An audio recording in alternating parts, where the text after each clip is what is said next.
This episode of The Price of Football is supported by International Sports Convention 2025, which is taking place on March the 19th and 20th at the Tottenham Hotspur Stadium. More than 1,000 delegates and 100 speakers will be attending the event, and they'll be covering a huge range of topics, from sponsorship and fan engagement to governance and integrity. Founded in 2009, International Sports Convention is the meeting place for the business of sport and has been for the last 16 years. And there's a special treat for those lucky enough to attend the 2025 edition. The two of us will also be appearing. We'll be having a chat about football finance and governance in front of a live audience. You can book your place now at a special early offer price by going to internationalsportsconvention.com. But don't delay, that special early offer price is only available until the 20th of February. Book your place now for International Sports Convention 2025 at Spurs Stadium on the 19th and 20th of March by going to internationalsportsconvention.com, and hopefully we'll see you there. Thank you for listening to The Price of Football. If you'd like to listen ad-free, get access to bonus episodes, and have a monthly Zoom chat with me and Kieran, join the Price of Football Club today by going to priceoffootball.com.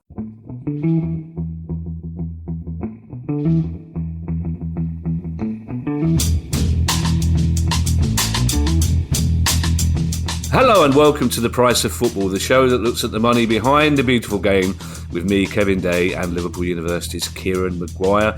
Kieran, it's an interview pod, which normally, I mean, this new stuff is all messing with my mind. Normally that would mean this is a Friday, and for some people, Kieran, it will be a Friday, but for members of the Price of Football Club, this could be Wednesday, because one of the beautiful benefits our new Price of Football Club members get for that derisory monthly sum is early access to interviews. And I think of all the interviews we've done, Kieran, this is one that's worth listening to before other people get a chance. It's an interview with Jean-Louis Dupont, who's a lawyer who specialises in European law, who was part of the legal team that led the Bosman case back in 1995, which, as we discovered, Kieran, to our surprise during the interview, took over 5 years to resolve. This is one of the most fascinating interviews I think we've done, Kieran. I had to work very hard to keep up intellectually with Jean-Louis. This is what he had to say about many things UEFA and FIFA based.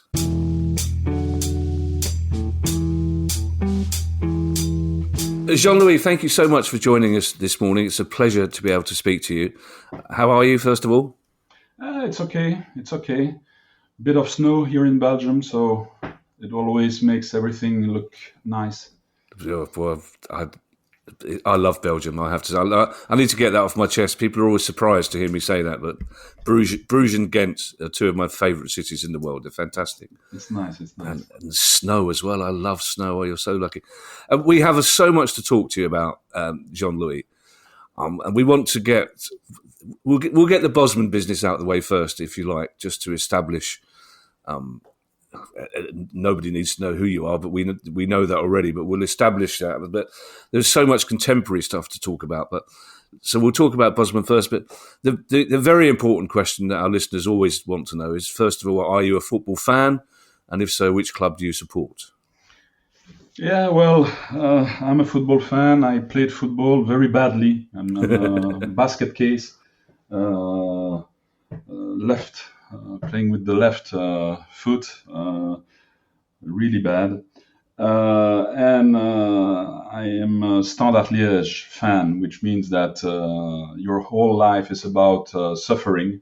And once every 25 years, you win something. Well, at least you win something once every 25 years. You should try being a Crystal Palace fan. Let's. I'm sure you're probably fed up with hearing this question, but let's go back to the Bosman case, arguably the most important legal case that football has ever seen. How did you first get involved, and did you think you were going to win? Look, I'm Belgian, so I studied Belgian law, but after that I studied EU law. It was not called EU at the time. That was my passion. So and I was very young. So when Bosman came to me, and just by random, because his parents and the parents of my wife were neighbors, I must admit that I saw immediately the problem with the eyes of a trained, even very young, trained lawyer in EU law. So, okay, I realize immediately that you have a guy that has an offer in a French club, and there is an international regulation and a Belgian regulation from private organizations that say even if you're out of contract in your Belgian club, you cannot go unless this French club accepts to pay what the Belgian club requires. And so when you have been trained in EU law, it takes half a second to realize that it cannot be like that. So there is nothing extraordinary in realizing that something was wrong. And something was wrong when you look at it from the free movement of workers perspective, but also from the competition law perspective. And in fact, I would say that's what was a bit original in that case, is that we pleaded in front of the court. We said, it's not just free movement, it's also free competition. And the Advocate General said, you're right. But the court only decided on free movement. Basically, the idea was no need to kill them twice. We kill the rule under free movement, we don't have to do the same exercise under competition. And personally, I think that the Bosman judgment is not a great judgment at all. I think it's in fact, it's very interesting because the Bosman judgment is an obvious judgment. It had to be like that. There was no doubt. For me, Bosman is important because it's symbolic, in the sense that for the first time, the last guy in the last village in Scotland or in Andalusia realized that there was something called EU law and there was something called the ECJ. But the judgment itself is not a judgment that was ice-breaking. It was just applying to sport decisions that had been applied in other sectors. Now, yes, there is something that is very special about Bosman, apart from that symbolic reach. And it is the fact that Bosman at the beginning was only about freedom at the end of the contract. And the case took 5 years. We started back in August 90, and we had the judgment of the ECJ in December 95. And, I was young, I was very naive, and I really thought that, wow, after 3 months, when they realize how big it is, they will come and settle. But nobody came. Still wondering why. The same thing happened in Diarra. Still wondering why. But after 1 year, Bosman had an interim measure that protected him. He could sign anywhere during the length of the proceedings. But then you had these nationality provisions saying, in France, all players must be French, but 3 + 2. That was the UEFA rule. 3 non-French and 2 assimilated because they had been there for more than 5 years. And so we said, we are also going to challenge that. Because now that Bosman can sign anywhere, but in Belgium, there was like, they even stated that in the press. Nobody would, he was blacklisted. So he had to find a job somewhere else. So we also challenged this nationality quota, these nationality provisions. And again, thinking, wow, this is so big that they're going to come and settle. Nobody came. So that's why at the end, Bosman is not just about freedom at the end of the contract, but also about the nationality provisions. And in my view, this is really what changed football. You know, I never remember the year, but I remember that a couple of years after Bosman, Arsène Wenger played for the first time a game, and there was no Englishman on the pitch, no Englishman on the bench. Football had changed. In England, you would have goalkeepers coming from Spain or France playing with their feet. Football had changed, you know. So I really think it and why? In fact, it was the essential element, because football is a talent-based industry, and when you have no nationality provision, talent moves from small territories to big territories. So Eden Hazard never played a game in Belgium, never, professional game. At 16 and one day, he went to Lille, and then he went to Chelsea. Never played one game in Belgium. So that's what really changed the industry. And it changed the industry because the timing was, by pure chance, a good one, in the sense that you had money coming in the game because of Sky, because of Canal Plus, paid TV. They needed content. And all of a sudden, you have this freedom regarding the labor market. So talent concentrated in the 5 big markets. And sorry, and I will end up there, this is what I call UEFA's original sin. It is that when you have Bosman, in 1 second you have a single labor market across Europe.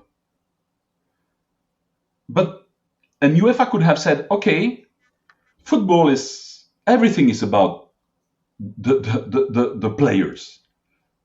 So we will adjust the production market to the new reality of the labor market. We will have a European Premier League. We will have 2 European championships and 4 whatever. South, west, east, south, north, south, east, west, whatever. The pattern is not very important. But you had to establish their famous pyramid, which does not exist in the current football. They did not do that. So what's the result? The result is that since Bosman, every year, big historical clubs from important big cities in Europe, they just lose timing, pace, energy compared to clubs that are lucky enough to be in one of the big markets. So, you know, before Bosman, Anderlecht, I was at the game, could beat Real Madrid. Now you cannot even dream about it. Brussels is a big city. Prague is a big city. Athens is a big city. Copenhagen is a great city.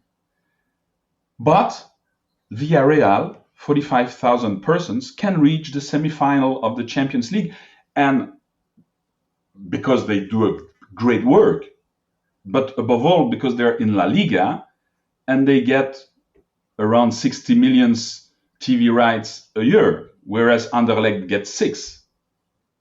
And so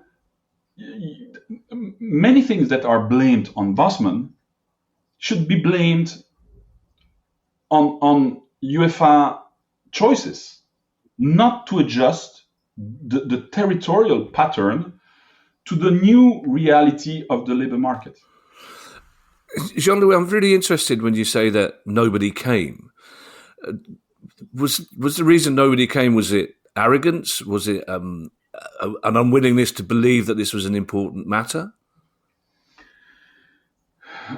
I don't have the answer, but at the time, at the time, they really thought they were on another planet, on another legal planet. And here is an anecdote that I think illustrates that incredibly well. Was it in '95 that you had that sad final in Brussels between Juventus and Liverpool? 85. Sorry. 85, yeah. 85. Yeah. Sorry, yeah. I knew something was wrong.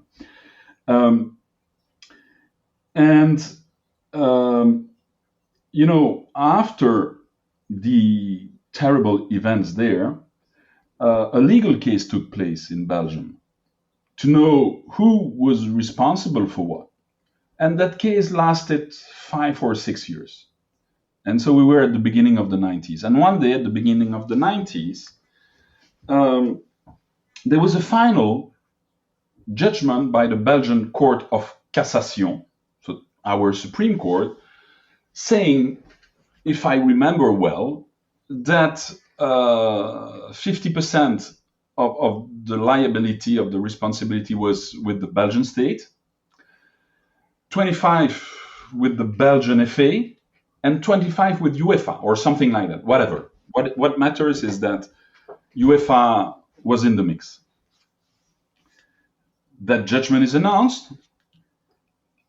Immediately there is a reaction of UEFA saying, if that judgment by a Supreme Court in a democratic state is not immediately cancelled, Belgian clubs will be, and the Belgian national team will be out of European competitions. That's how I remember it. It's not maybe totally accurate. I mean, it really shows that you must be on another intellectual planet. And if I remember correctly, the day after, by chance, there was an EU summit of the ministers for internal affairs. And at the time, the Belgian minister, Tobak, was a tough guy. So at the end of that summit, he met the press, and obviously the first question was about UEFA. And he said, well, I have to inform UEFA that with my colleagues, we have decided that if they don't apologize immediately, we will expel UEFA from the EU. And that's the facts should be checked carefully because it's more than 30 years old. But that was the idea. And so when you see that, it's no wonder that they don't come to settle whatever case. But it was 30 years ago. Things have changed a lot.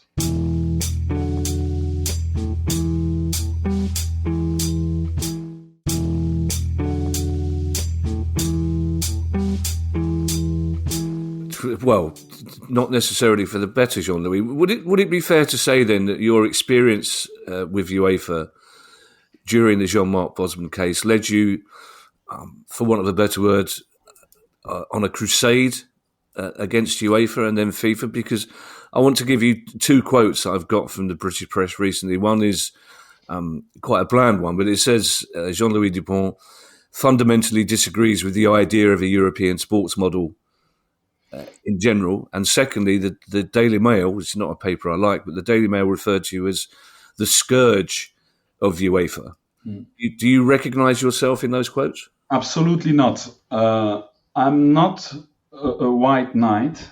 I'm not on any crusade. I've been a lawyer since December '89, and I've worked for everybody in this industry, including for the Belgian FA. So really, it's not what it looks like, and there is a distortion of the image. Why?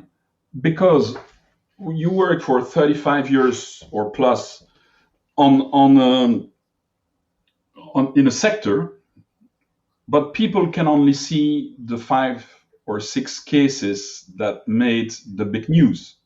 So that's how they perceive you. And I have always considered that my only little task, was to remain faithful to my fundamental belief, which is that professional sport can perfectly exist, work, foster, be prosperous under the rule of law, and that it's not a necessity to operate outside the rule of law. And that's it. So that's my only red line, let's say, or line of life, lifeline.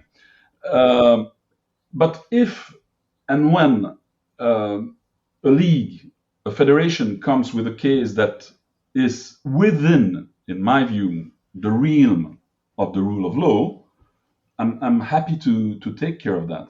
So no, not at all. And I must say that everything is, nothing is perfect. But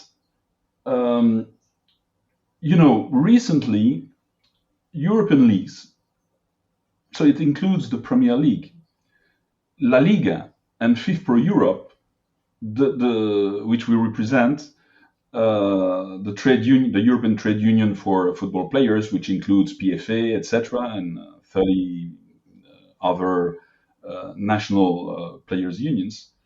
Well, they officially and publicly lodged a complaint against FIFA in the European Commission. That would have been absolutely unthinkable 5 years ago. That leagues would go, let's say, to court, even if the Commission is not a real court, against FIFA. So it shows that, in my view, the idea that more and more stakeholders consider that you're better off applying the rule of law is gaining ground, and I think it's essential. There is no going back. When leagues take FIFA to court, because at the end that's what it is, it means that an essential leagues and players, but organized players, not one single player. It means that the essential stakeholders of the game, clubs, players, they have implicitly decided that they want their industry to be regulated by the rule of law. So that's why I'm quite convinced that the future looks bright from that perspective. You will still have some battles, but I think that finally UEFA and FIFA, and more likely UEFA earlier than FIFA, they will realize that their existence is not jeopardized by the rule of law, that they have to redimension their role. They have to adjust. But that's not the end of them. On the contrary, they can play an essential and beneficial role if they accept that there is a rule of the game higher than their rules, which is the rule of law. Sure. What did you make then of UEFA's response to the European Super League clubs? I'm part of the legal team of the Super League. Let's say the team leader being Clifford Chance Madrid, and so I cannot give an answer to that question. But as far as I know, I mean, if you're talking about the last proposal that was made a few weeks ago, as far as I know, there is no official answer from UEFA, and maybe that it has to be seen as a progress. A few years ago, the answer would have taken 5 minutes. Yeah. Okay. I'll take that as my cue to move on. There are several cases, I understand, bubbling under or about to take place that will be of great significance to European football in particular. But we saw just before Christmas your involvement in another one, the Lassana Diarra case, that people, before the outcome of that case, there were all sorts of predictions that it would bring the transfer market crumbling down. It would fundamentally change the way football was managed in future. So what was your reaction to the ECJ ruling on the Lassana Diarra case? Well, first of all, I mean, as an attorney at law, as a lawyer, there is always a huge difference if you represent an individual or an institution, an organization. When you represent an individual, you have a lot of pressure because you're supposed to be the guy that knows, and even if your client is clever, which is the case regarding Diarra, he has an impressive personality. At the end, you have to advise him, and it's difficult because this case started more than 10 years ago. And it's like a miracle. Why? Because Diarra said, this is wrong and I will go all the way.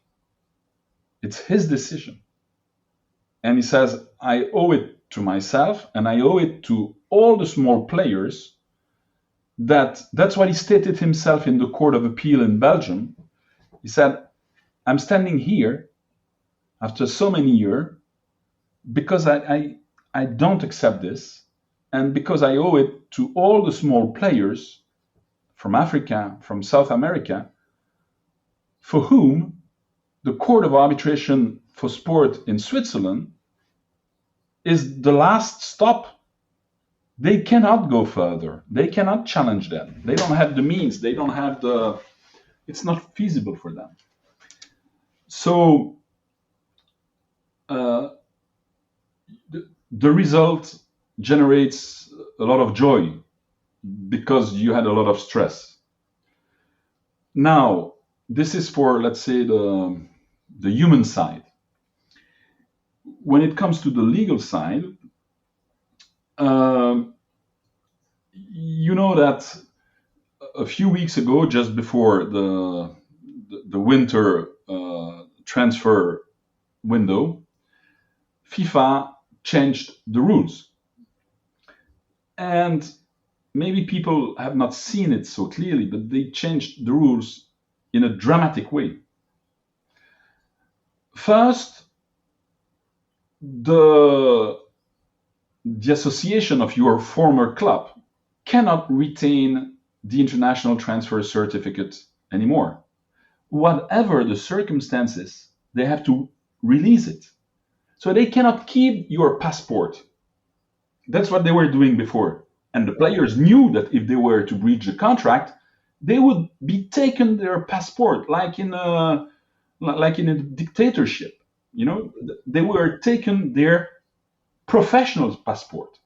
It's over. FIFA has abolished that. Now, this ITC must be released immediately. Second, the next club, the club in which you sign, is not automatically jointly liable for whatever the player will be condemned to pay to the former club. Before, it was automatic. Now it's different. The next club is only co-liable if the former club manages to prove that the new club, let's say, incentivized the breach. And third, before, the player would have had to pay the unamortized part of his former transfer to his former club, or even the replacement cost, transfer of another player, even salaries of this new player. Sometimes you have crazy awards from CAS, from FIFA first and CAS in appeal, stating that. And now it just says that the player will have to pay damages. But damages has in law a very clear signification. It means that it will be the former club that will have to prove that there is a damage. And the damage can never be the unamortized part of the transfer. Why? Because the player can say, you were not sure at all to transfer me. I could have decided to stay until the end of my contract and to leave on a Bosman. So this is not a damage.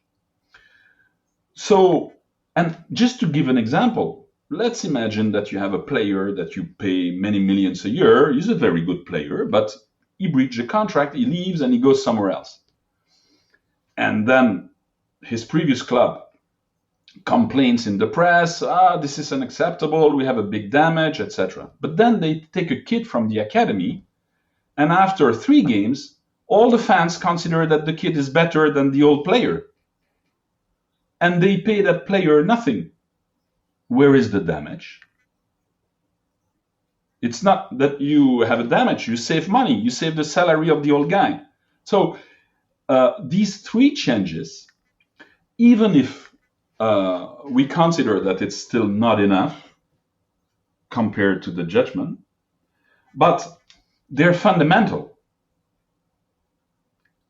And it's normal that they don't affect the economy in 2 days because people have to adjust.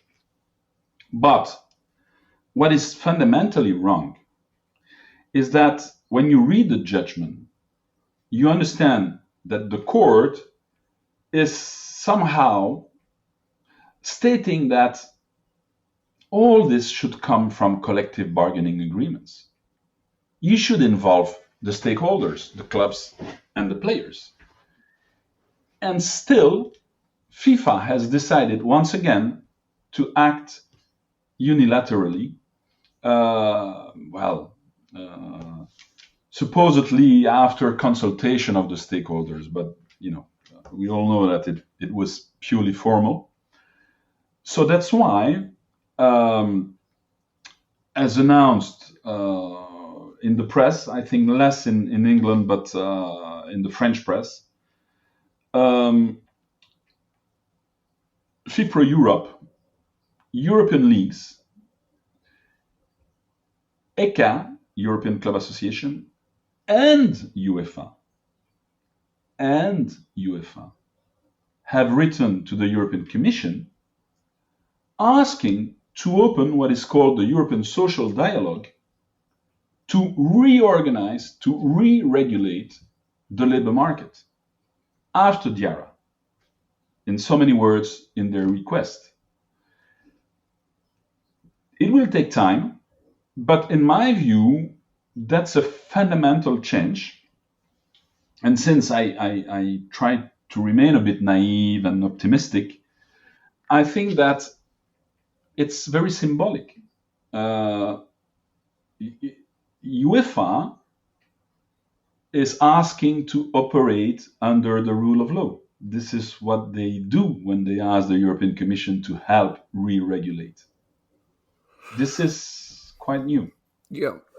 Jean-Louis, I'm going to ask you for an opinion here, and I appreciate that with current cases you're working on, it might be difficult for you to give this opinion, but Kieran and I are both very firmly of the belief that FIFA have scant regard for the welfare of players across the world. Would you agree with that? Well, my opinion is worth nothing. What is important is that European leagues, La Liga, FIFA Europe, so the key stakeholders, are of that opinion, and that's what they made public when on the 14th of October they lodged a complaint with the European Commission on the fact that the international match calendar and the new FIFA Club World Cup were imposed unilaterally, so that year after year you have a more and more overloaded calendar, and all that without regards for national leagues and players.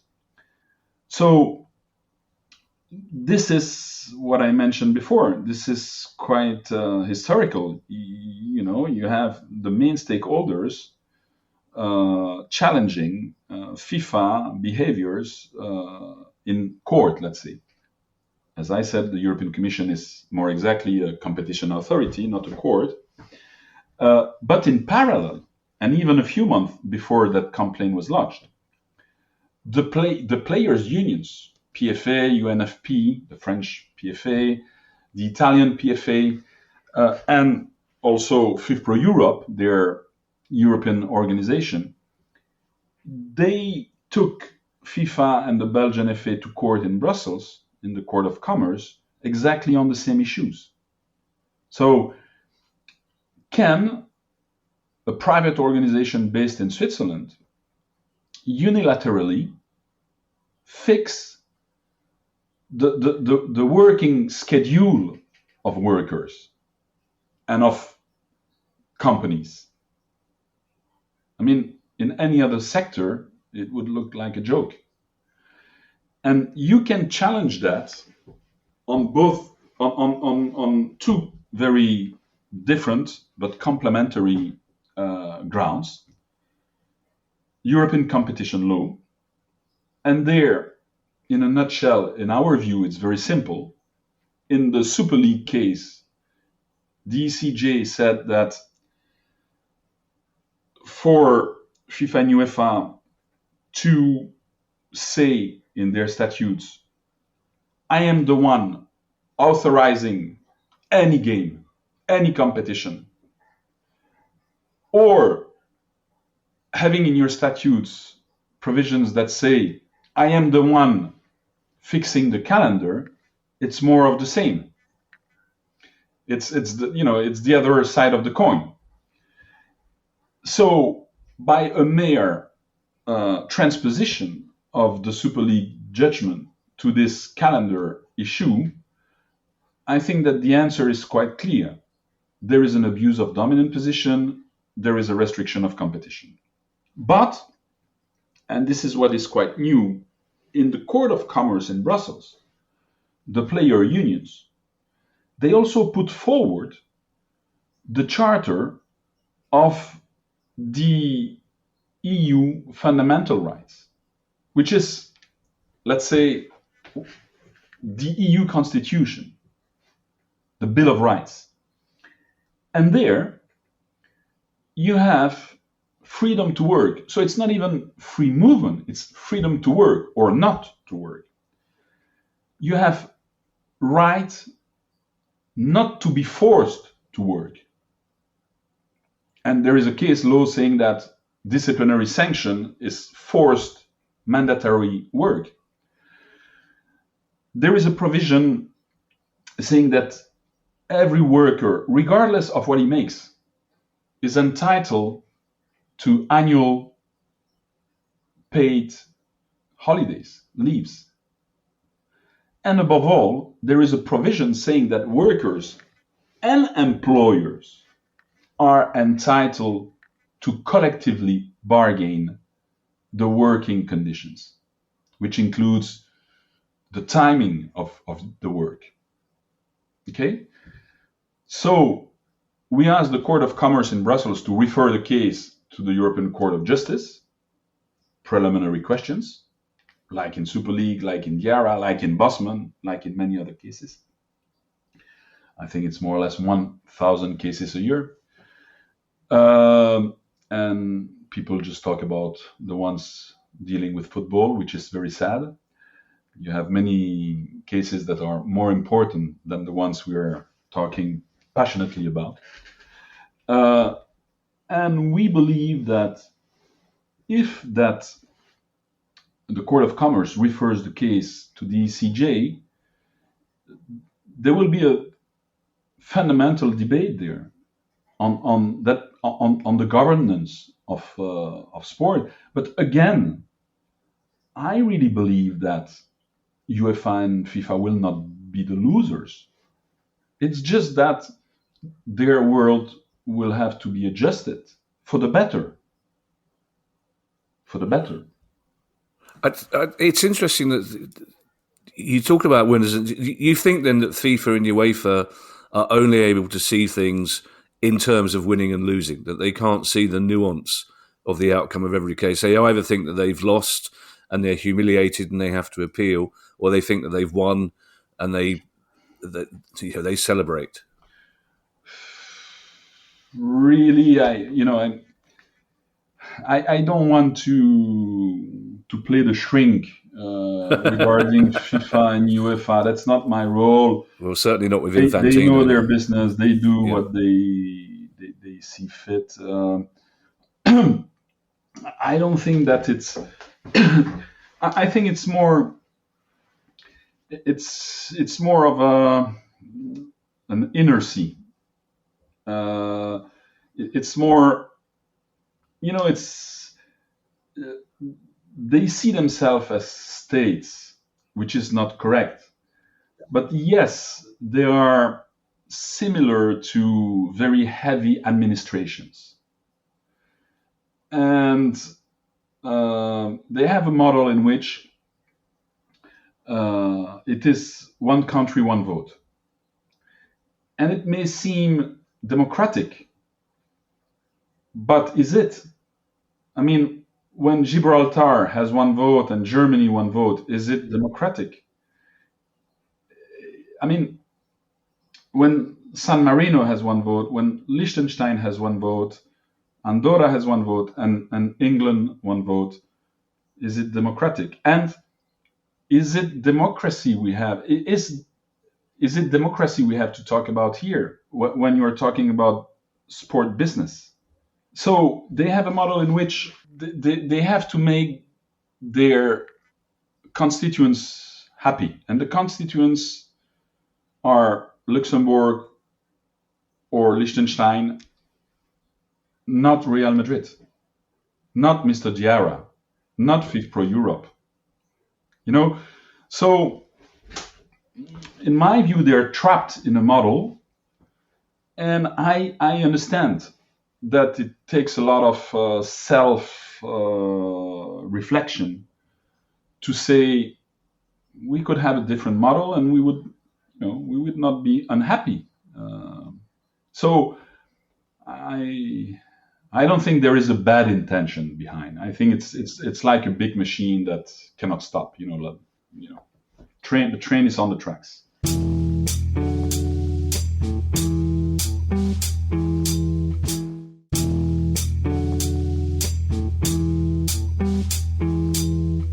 You mentioned the Court of Arbitration for Sport several times, Jean-Louis. I understand there's a case currently going on with a club that could not only affect the CAS, but also the whole idea of arbitration as a whole. Is that right? Yeah, correct. The case is led by one of our clients, a second division football club in Belgium, RFC Sereng, which is a neighborhood in Liège. And well, there is a legal fight that has been going on for many years between that club and FIFA and the Belgian FA. And the merits of that case are not important here because at the end, the Belgian Supreme Court, the Court of Cassation, referred the issue to the ECJ, but not on the issues that were the substance, but on a technical question, which was, well, FIFA invokes in front of the Belgian courts, in that case, a CAS award. But CAS is forced arbitration. Players, clubs, they have to go there because it's in the statutes. They have no choice, which means that they're deprived from access to a real judge. And that arbitration is in Switzerland. And in Switzerland, these arbitrators, they do what they want with EU law because they decide one way or another. From there, the only recourse you have is to the Swiss Supreme Court for a violation of what is called the Swiss Public International Order. And that Supreme Court has stated 10 times that EU law, in particular EU competition law, is not part of that order. So it's like a license to kill given to CAS. They do what they want with EU law, and whatever they say, it's the last word. And obviously, they're a Swiss setup. They cannot refer cases to the ECJ. And then they're not willing to, but they cannot. They cannot send preliminary questions to Luxembourg. And so the debate is, the Court of Cassation in Belgium asked the ECJ, should the national jurisdiction in the EU recognize any res judicata, any legitimacy to these CAS awards? Or should we just consider that it's worth nothing? And so you can imagine that the answer to that question is going to be crucial. As a sign of the importance of the case, the CJ has decided to take it in Grand Chamber, which, if I'm correct, happens in more or less a bit less than 10% of the cases that go to Luxembourg. So we will have the opinion of the Advocate General on this Thursday, and obviously we hope that what we will read will please us, but it's in their hands. Yeah. And there's a potentially significant case involving another Belgian club as well, Royal Antwerp, is that correct? Yeah, Royal Antwerp. In fact, the judgment by the ECJ was issued on the same day as Super League, 21st of December 23. And Super League took all the limelight.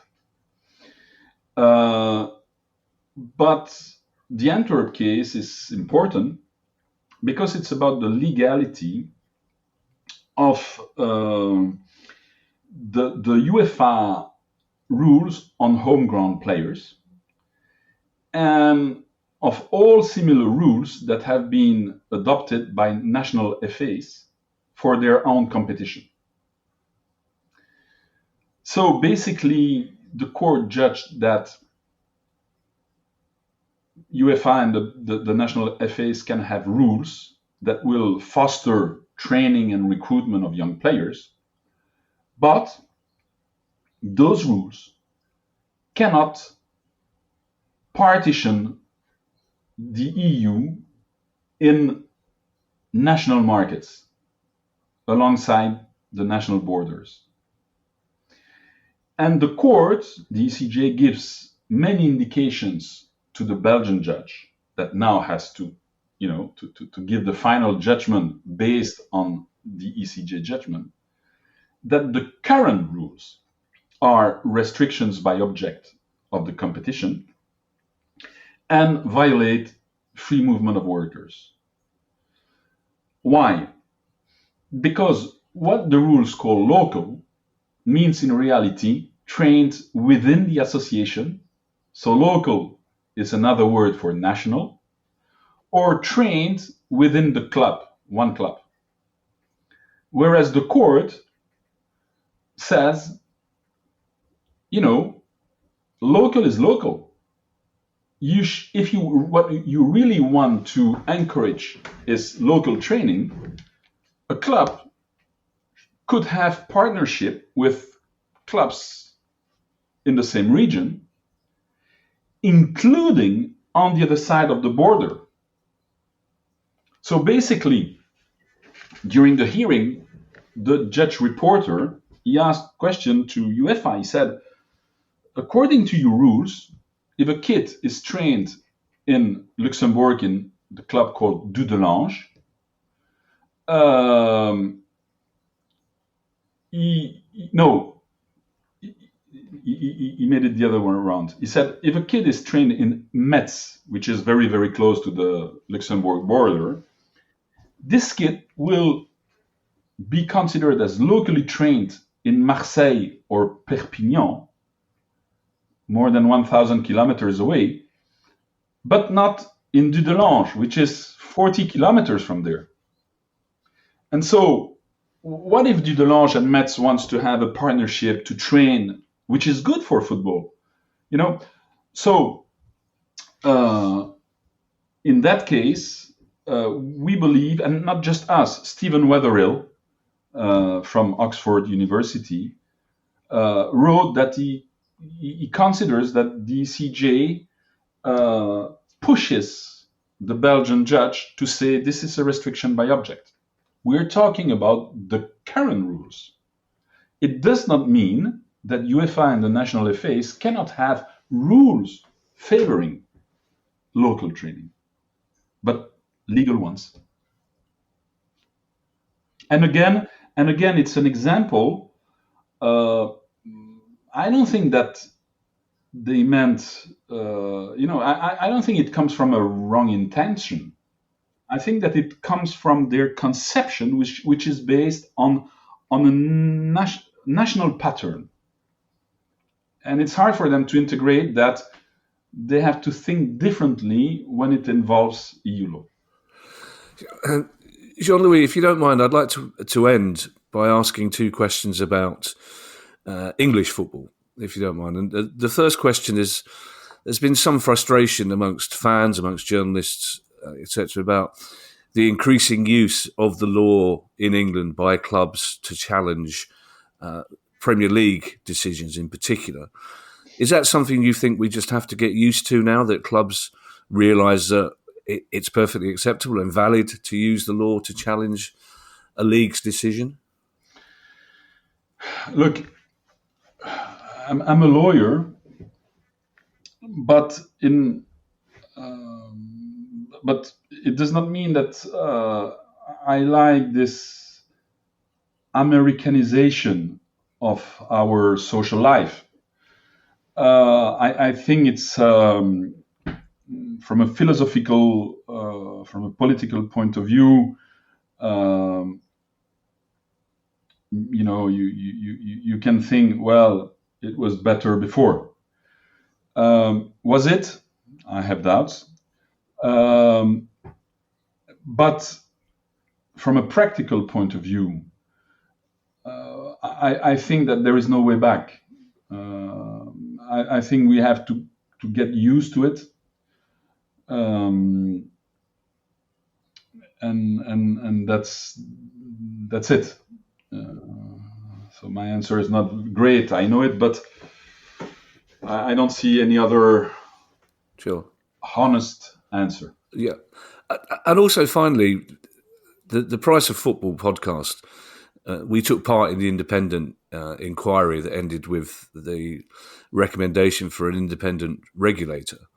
I wonder what you make of the idea of a regulator for football, and what you make of the Premier League's ardent opposition to a regulator for football.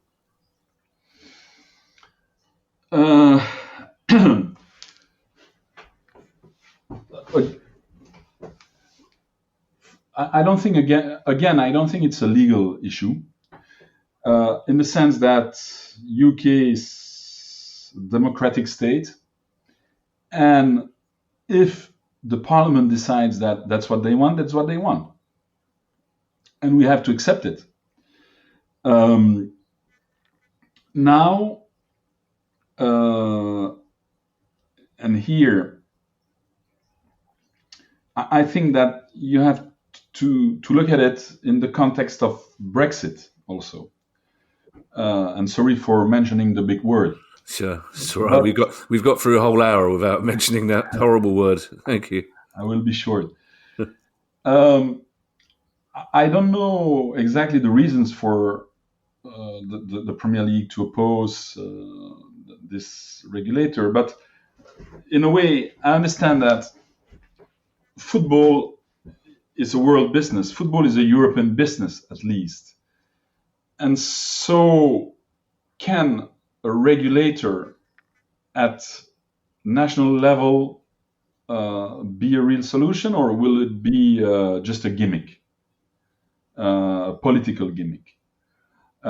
That's where I see the difference with the joint request by FIFPro Europe, European leagues, European Club Association, and UEFA, the joint request to the European Commission to say, help us to re-regulate the labor market and the health conditions of the players. It's mentioned there, under the EU rule of law. I think that there you have an adequation between the problem you want to solve and the authority you are asking to solve the problem. Here, I have doubts. Premier League is a world show, a world product, and the regulator will be UK. Mm-hmm. Maybe not perfect. Yeah.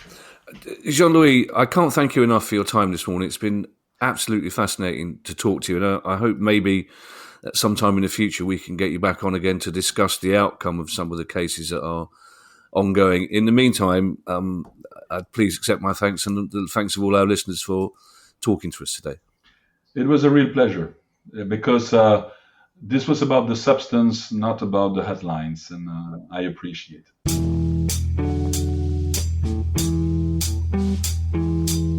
I mean, Kieran, I thought he was fantastic. I love the fact that he absolutely point blank denied that he had any crusade going on about UEFA, and yet proceeded to forensically take UEFA down for most of the interview.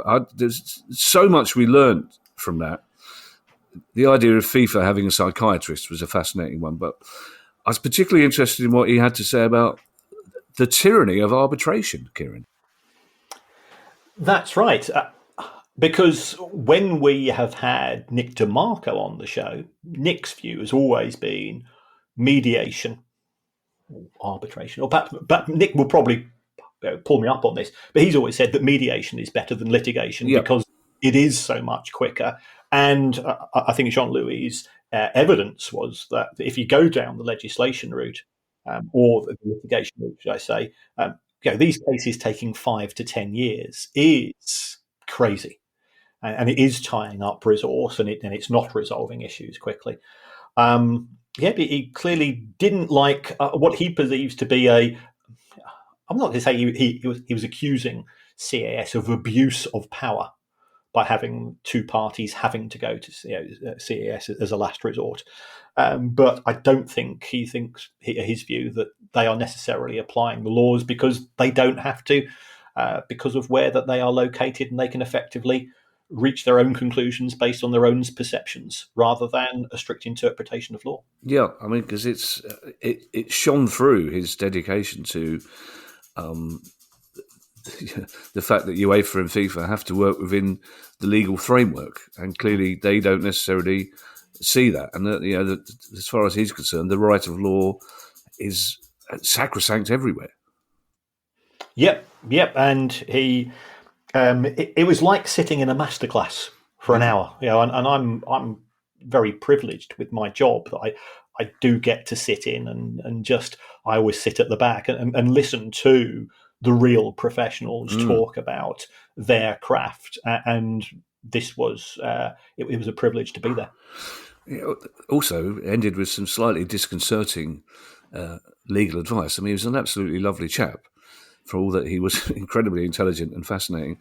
But he pointed out, I think everybody listening to this, Kieran, it won't come as a surprise to learn that you and I are not technologically brilliant. No. And for historical reasons unknown to both of us, my little screen says Kevin underneath it. Your little screen says Guy underneath it. And at the end, Jean-Philippe said, why is it saying Guy and not Kieran? And we tried to explain, and he pointed out that it's actually illegal. Using somebody else's name in this scenario was contrary to all sorts of laws and regulations, which led to the colour draining from our cheeks a little bit. We might have to get Nick DeMarco under case. I don't know who's responsible now. Producer Guy, I presume, legally is responsible for the whole price of football thing, isn't it, Kieran? We're both completely clueless. No, we're very good pub lawyers. I didn't like to explain the concept of a pub lawyer to Jean-Philippe because I thought he might have laughed me out of court, or even worse, laughed me into court, which would have been terrible. Don't forget, you can now join our Price of Football Club, where you can get ad-free listening, bonus episodes, access to brilliant interviews before everybody else. And just go to priceoffootball.com and click on Join the Club to sign up today. One important thing to be aware of, if you are one of our wonderful Patreon subscribers, your membership will not transfer over automatically if you sign up to the Price of Football Club. You need to cancel your Patreon subscription and set up a new one using the link on the website, and we'll be turning off the Patreon offering at the end of February. Bye, everybody. Bye. The price of football.